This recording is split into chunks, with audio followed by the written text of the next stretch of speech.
Ladies and gentlemen, damas y caballeros, 2023 is right around the corner, and now more than ever, we need intention in our lives. We need to question everything. We need to think for ourselves. We need to not be influenced online or in the real world.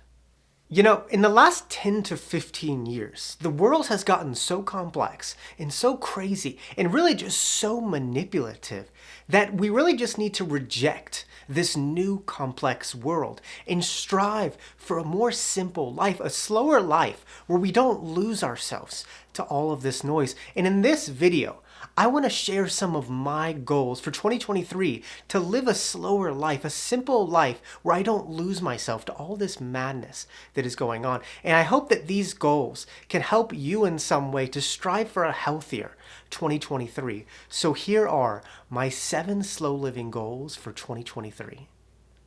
Goal 1, be extremely intentional on social media. These past few weeks, I've really been thinking about this idea of the algorithm. Because we hear that word a lot nowadays, but what exactly does an algorithm do? Well, it's kind of like this complex code that currently is designed to maximize profit. And how does it do that? Well, it studies your behavior. It gives you personalized content to keep you engaged, and then it tries to influence you. It's terrifying to think how much influence social media has over the world, and it's almost like these algorithms are guiding humanity. I mean, in the last 12 years, I won't mention anything in specific, but we have seen behavior and personalities that we have not seen prior to social media. It's like some of these events are directly connected to the rise of social media. And the scariest part about it is it's not this greedy human just flipping switches in the background. This is a series of code. This is like this supercomputer on steroids that has no morals, no ethics, and no regard for humanity. All it's doing is it's designed to maximize profit.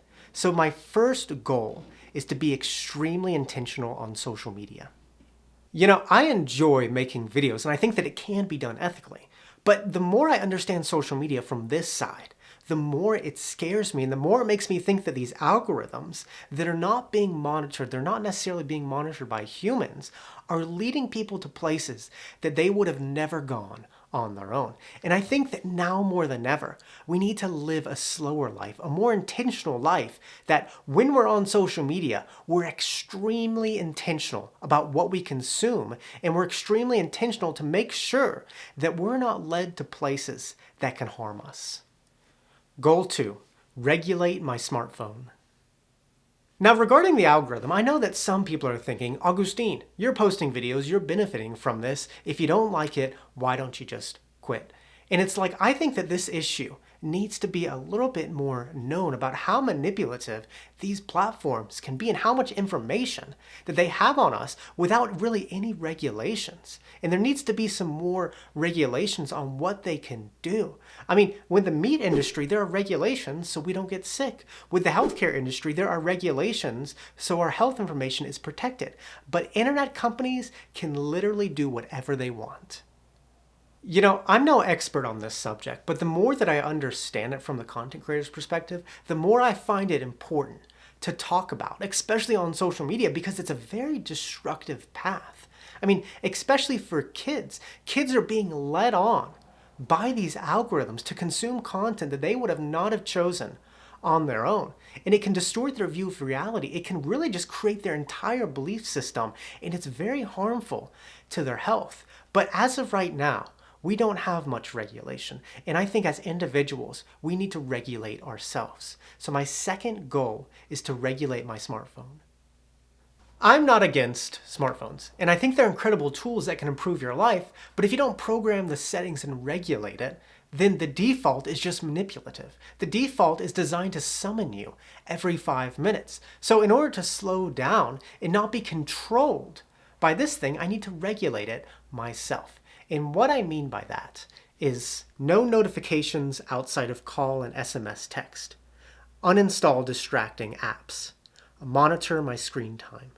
This is literally the root to so many of our problems, and we need to be extremely intentional and regulate the settings so it doesn't harm us.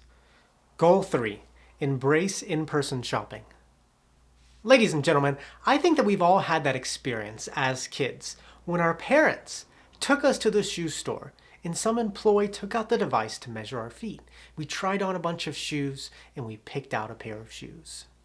And although that experience isn't really that significant and it doesn't really change our life in any way, I think that we all have that fond memory of picking out a pair of shoes as kids. And there's so many other examples like this, like going school supplies shopping, or getting new clothes, or even going grocery shopping. And even though these experiences really have no significance, they've enriched our lives in small ways. And now that we have all this online shopping now, we don't get any of these experiences anymore. There's no need to go into a store to buy anything. But I've really just been thinking so much lately about how these tiny insignificant experiences make for a rich life. So my third goal is to embrace in-person shopping.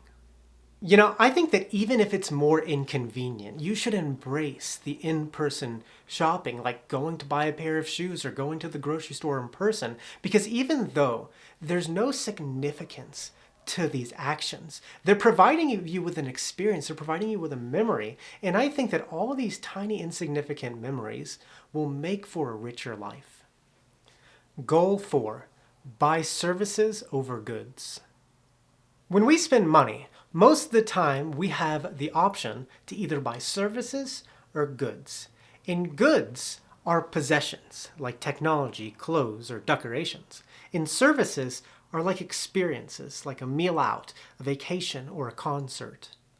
I'll say this a million times, but I am not against spending money. I'm against spending money unintentionally. I'm against just blindly trying to keep up with the Jones.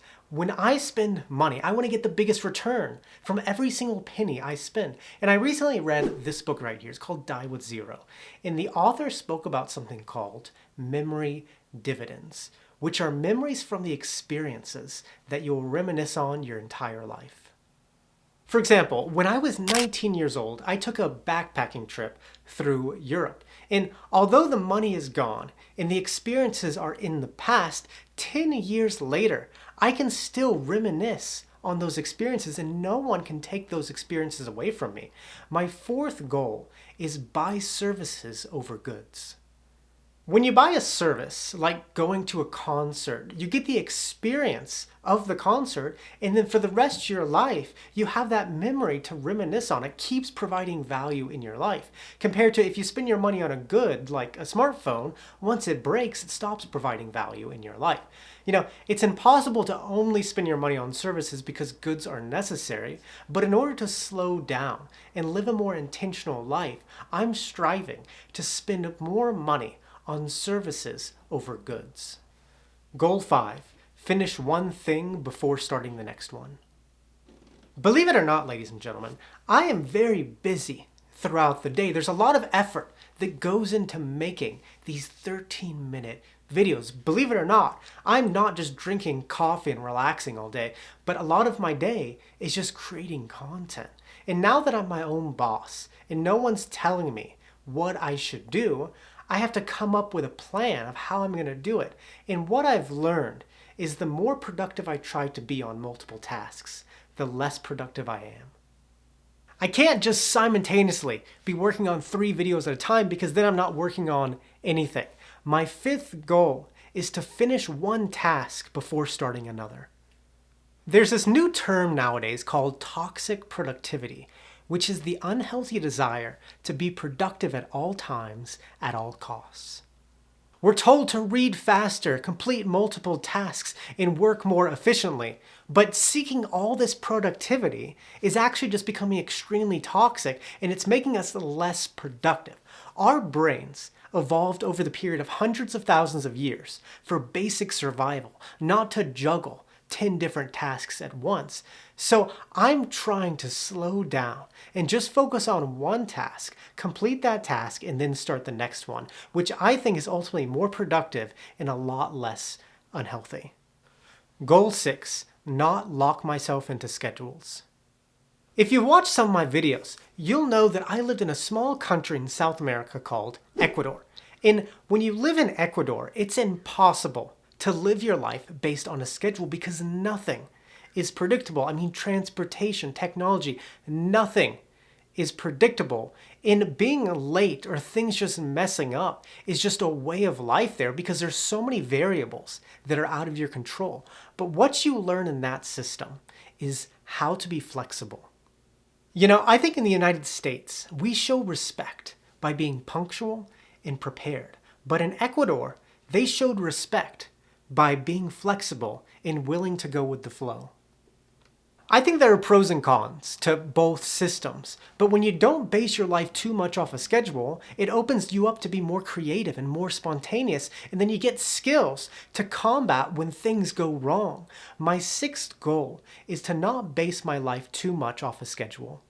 It's important to respect people's times, and it's important to be prepared. But at the same time, there's a lot of benefits to not planning out your day too much because it allows you to be a little bit more creative and a little bit more spontaneous. And in order to slow down and avoid too many commitments, I find it important to not schedule your days out too much.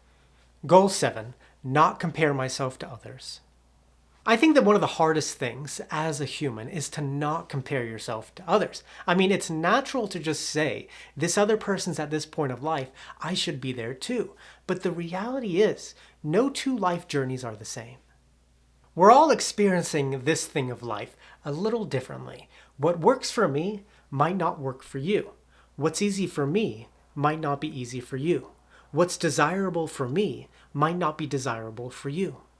But you can't really compare your life to someone else's life because there's so many variables that go into something. My final goal is to not compare myself too much to others, which is literally impossible to do. But we can just be a little bit more intentional in our lives and catch ourselves when we've fallen down this rabbit hole and say, I need to stop because this is bad for me.